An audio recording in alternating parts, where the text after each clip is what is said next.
Hello students, my self SP. Mishra. Different lesson जो आप लोगों ने चैनल में हमारे देखे होंगे, उसमें एक और नया लेसन आज हम लोग शुरू करेंगे, work, power and energy. Force का कॉन्सेप्ट ऑलरेडी आप लोग जानते होंगे कि फोर्स एक वो काज है जिसके थ्रू किसी बॉडी में को हम रेस्ट पे लाते हैं, मोशन में लाते हैं और change the direction of the body, उसके डायरेक्शन को बदलता है। तो उसी फोर्स के थ्रू एक नई चीज़ वर्क होती है, force, this is the cause. और इस काज से एक एनर्जी, मैकेनिकल एनर्जी प्रोड्यूस होती है, उसको हम वर्क कहते हैं। उस वर्क के थ्रू हम बॉडी में ये तो उसकी काइनेटिक एनर्जी में चेंज ला देते हैं, पोटेंशियल एनर्जी में चेंज ला देते हैं। तो यही वर्क अपने दूसरे फॉर्म में जाता है। तो वर्क जो हमारा मैकेनिकल वर्क डिफाइंड होता है, ये वर्क होता है फोर्स इनटू डिस्प्लेसमेंट।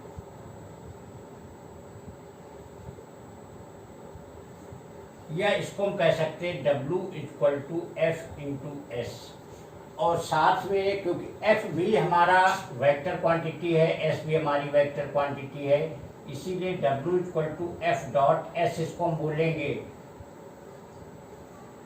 क्योंकि ये एक तरीके का हमारा स्केलर प्रोडक्ट हो गया। वेक्टर में पढ़ा होगा, वेक्टर में जब बात दो प्रोडक्ट की होती, वेक्टर प्रोडक्ट तो स्केलर प्रोडक्ट की। तो स्केलर प्रोडक्ट का एग्जाम्पल है, क्योंकि दोनों वेक्टर को मल्टीप्लाई करके हमें स्केलर मिल रहा है, तो इसलिए डॉट प्रोडक्ट है। और डॉट प्रोडक्ट मीन्स इस तरीके से आता है कि कोई भी अगर बॉडी है, इसको यहाँ S डिस्प्लेस किया जाता है फोर्स लगा करके। तो पहले इसको क्या करते हैं, इसका अगर थीटा एंगल है तो यहाँ पे इसका एंगल ले आते हैं cos थीटा, तब S हो जाता है। तो यही W = क्या हो जाएगा, F cos थीटा × S। इसी W को लिखते हैं FS cos थीटा। तो ये भी एक चीज़ हो जाती है। और फिर वही लौट के आ जाता है, क्योंकि दोनों हमारी वेक्टर क्वांटिटीज हैं, तो यही चीज़ आ जाती है W = F.S। यहाँ पे W = Fs में एक बड़ी इंटरेस्टिंग चीज़ आती है कि W 0 होगा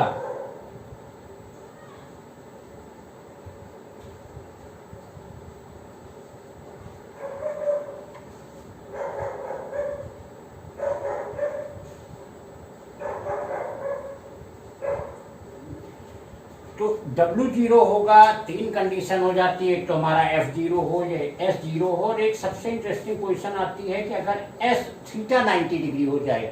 थीटा 90 होने पे cos थीटा को बोझ रख के अपने सर पे रख के अगर हम 1 किलोमीटर 2 किलोमीटर जाते हैं और वहाँ जाने के बाद अगर हमारा वर्क कैलकुलेट किया जाता है, तो वर्क डन जो मैकेनिकल वर्क डन होगा, दैट विल बी = 0। वो हमारा 0 वर्क डन हो जाएगा। 0 वर्क डन इसलिए होगा क्योंकि हम जब सर पे वेट रखते हैं, कोई पर्सन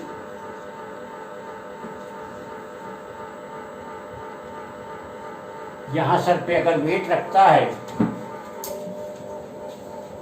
तो जो वेट है वो नीचे अप्लाई होता है W, और डिस्प्लेसमेंट जो हो रहा है वो इस तरफ हो रहा है। तो दोनों के बीच 90 डिग्री बन रहा है। तो जितना वर्क डन हो जाएगा वो किसके बराबर हो जाएगा, 0 के बराबर हो जाएगा। इस सिचुएशन को हमें जानना होगा कि in this case always the work done will be 0 if the body moving horizontal way after putting any amount of load, तो the mechanical work done will be = 0।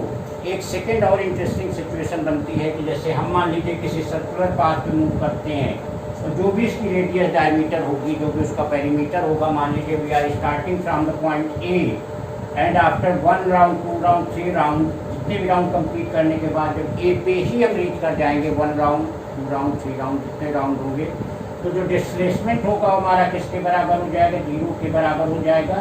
तो वर्क डन फिर से हमारा 0 हो जाएगा। तो ये दो इस वर्क डन में दो स्पेशल सिचुएशन मिलती हैं।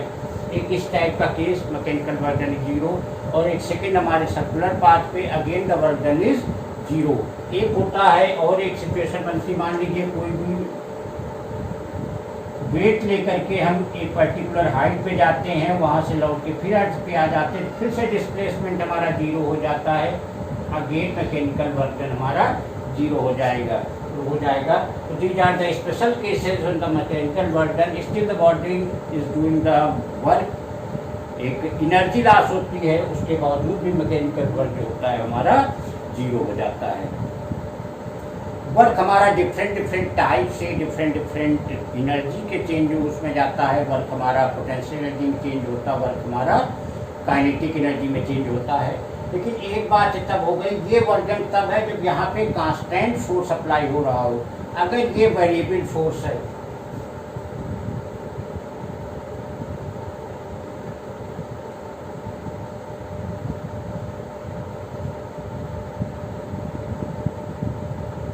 तो W की वैल्यू dW की जो वैल्यू होती है वो x1 x2 f dx के बराबर हो जाती है।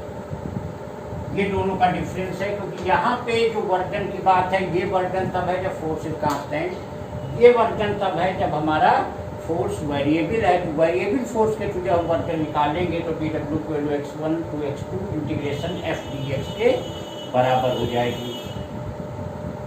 इस वर्जन को, वर्जन के 3 रीजन हो रहे हैं, एफ हो रहा, फोर्स हो रहा है, डिस्प्लेसमेंट हो रहा, थीटा हो रहा। तो इस फोर्स है, इस फोर्स के भी दोनों में डिफरेंस आ गया। यहाँ कांस्टेंट फोर्स है, यहाँ पे वेरिएबल फोर्स है। तो फोर्स जो है, 2 टाइप के फोर्स होते हैं। एक हमारा कंजर्वेटिव फोर्स होता है,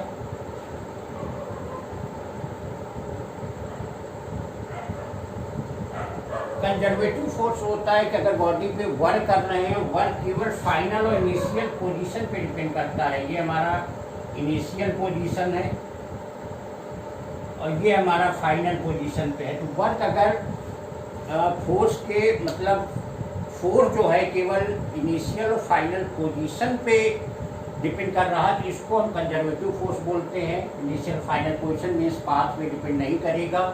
और अगर पाथ पे भी डिपेंड करे, डिपेंड्स अपॉन पाथ,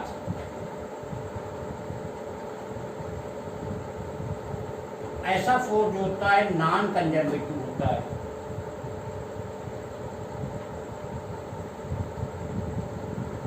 ठीक है, तो वर्क अगर फोर्स के फाइनल और इनिशियल पॉइंट पे केवल डिपेंड करता है तो that is called a conservative force. और अगर पाथ पे भी डिपेंड करता है, पाथ पे ना डिपेंड करे तो कंजर्वेटिव है। अगर पाथ पे डिपेंड करे तो ऐसा फोर्स जो होता है ये हमारा नॉन कंजर्वेटिव फोर्स हो जाता है। तो जो वर्क डन है वो 2 टाइप के फोर्स पे डिपेंड करेगा, किस फोर्स के थ्रू हो रहा है, कंजर्वेटिव के थ्रू हो रहा है या नॉन कंजर्वेटिव। तो हम लोगों ने स्टूडेंट्स अभी देखा वर्क के विषय में। वर्क हमारा फोर्स इनटू डिस्प्लेसमेंट डिफाइंड होता है, वही हमारा स्केलर प्रोडक्ट की तरह होता है। वर्क किसी बॉडी पे जो होता है, मैकेनिकल वर्क जो होता है, वो बेसिकली 3 चीज़ों पे डिपेंड करता है, फोर्स पे, डिस्प्लेसमेंट और फोर्स और डिस्प्लेसमेंट के बीच एंगल। साथ में अगर ये फोर्स हमारा कांस्टेंट होता है, अगर फोर्स वेरिएबल है तो वर्क डन हमारा क्या होता है। और साथ में work done by the 2 types of force हम लोगों ने और पढ़े, एक कंजर्वेटिव फोर्स और एक नॉन कंजर्वेटिव फोर्स। तो इस फोर्स के बाद नेक्स्ट नंबर आता है पावर। पावर सिंपल सी बात, पावर जो हमारा होता है रेट ऑफ डूइंग वर्क होता है, mean W/T। Rate of doing work का मतलब हो गया कि यूनिट टाइम में जो किया गया वर्क है दैट इज द पावर। अगर इसके यूनिट की बात किया जाए तो यूनिट पावर के वर्क की जूल होती है, इसकी सेकेंड हो जाएगी, तो ये हो जाएगा जूल पर सेकेंड।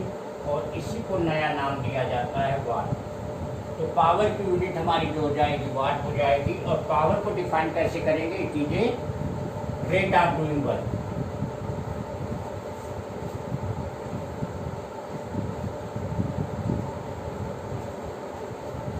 तो रेट ऑफ डूइंग वर्क हमारा पावर होता है। इसी को एक ही देखें, P = W/T होता है, W = F/S/T हो गया, F और इसको S/T, तो यही हो जाएगा F × V। पावर हो जाएगा F × V means force into velocity, हमारा पावर हो जाएगा इतने जूल।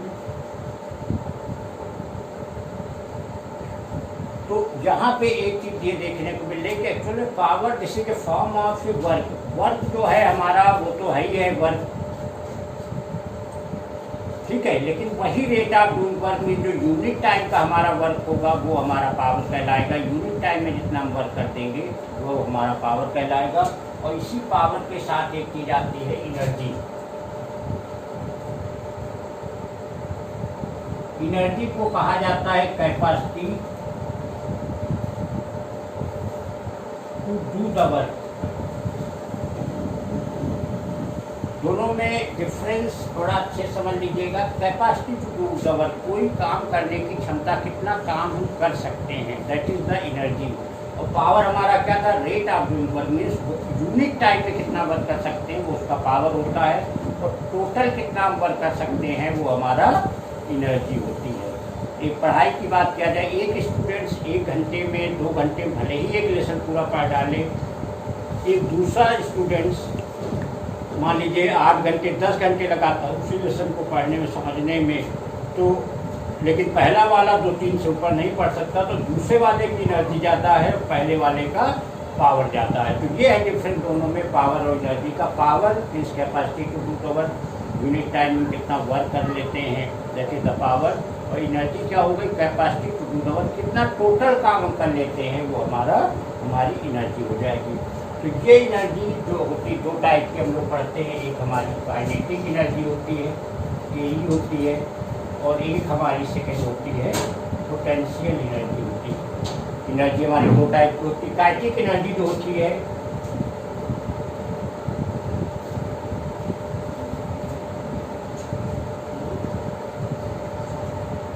वो हाफ mv स्क्वायर के बराबर होती है, और जो हमारी पोटेंशियल एनर्जी होती है वो हमारी mgh के बराबर होती है। Kinetic energy half mv square और पोटेंशियल एनर्जी mgh के बराबर होती है। और इसी में एक चीज़ हम लोग पढ़ते हैं, वर्क एनर्जी थ्योरम। बॉडी पे हम मैकेनिकल वर्क करते हैं तो ये तो उसकी पोटेंशियल एनर्जी में चेंज ला देता है या उसकी काइनेटिक एनर्जी में चेंज ला देता है। तो ये वर्क एनर्जी थ्योरम है, इसी को कंजर्वेशन ऑफ एनर्जी भी कह सकते हैं। मीन्स किसी बॉडी की जो एनर्जी होती है वो कंजर्व रहती है, ना वो डिस्ट्रॉय होती है, ना जनरेट होती है, केवल एक फॉर्म से दूसरे फॉर्म में चेंज हो जाती है। तो this is the work energy theorem. और ऐसे बहुत सारे हम लोग चेंज देखते हैं। हमारी इलेक्ट्रिकल एनर्जी जो मैकेनिकल एनर्जी में बदलती है, हमारी बैटरी क्या है, केमिकल एनर्जी जो है हमारी इलेक्ट्रिकल एनर्जी में बदलती है। अभी work energy mechanical energy potential kinetic में जाके बदलती है। मैग्नेटिक एनर्जी जो होती है वो इलेक्ट्रिक एनर्जी में बदलती है। तो this is the transformation of energy. एक फॉर्म से एनर्जी दूसरे फॉर्म में चेंज हो जाती है, जबकि वो डिस्ट्रॉय प्रोड्यूस नहीं होती है। एनर्जी ना तो डिस्ट्रॉय होती ना प्रोड्यूस होती, तो एक फॉर्म से दूसरे फॉर्म में कन्वर्ट हो जाती है, अपना फॉर्म बदल लेती है। तो ये हमारा पावर हो गया, रेट ऑफ डूइंग वर्क, ये हमारी एनर्जी हो गई, capacity to do the work. और जो एनर्जी का चेंज होता है due to the energy change आता है वो काइनेटिक और पोटेंशियल एनर्जी होती है। काइनेटिक एनर्जी हमारी हाफ mv स्क्वायर होती है, जो पोटेंशियल एनर्जी है वो हमारी mgh के बराबर होती है। और एक चीज़ हम लोग और देखते हैं, अगर किसी स्प्रिंग को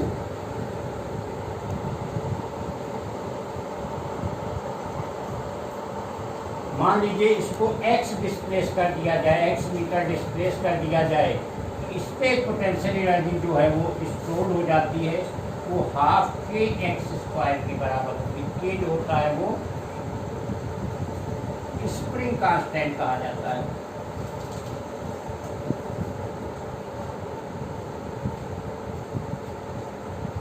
तो किसी बॉडी पे जो एनर्जी मतलब किसी स्प्रिंग पे अगर उस पर कोई मास मान के एक्स अगर हम डिस्प्लेस करते हैं तो उस पर जो पोटेंशियल एनर्जी स्टोर हो जाती है वो हाफ के एक्स स्क्वायर के बराबर हो जाती है।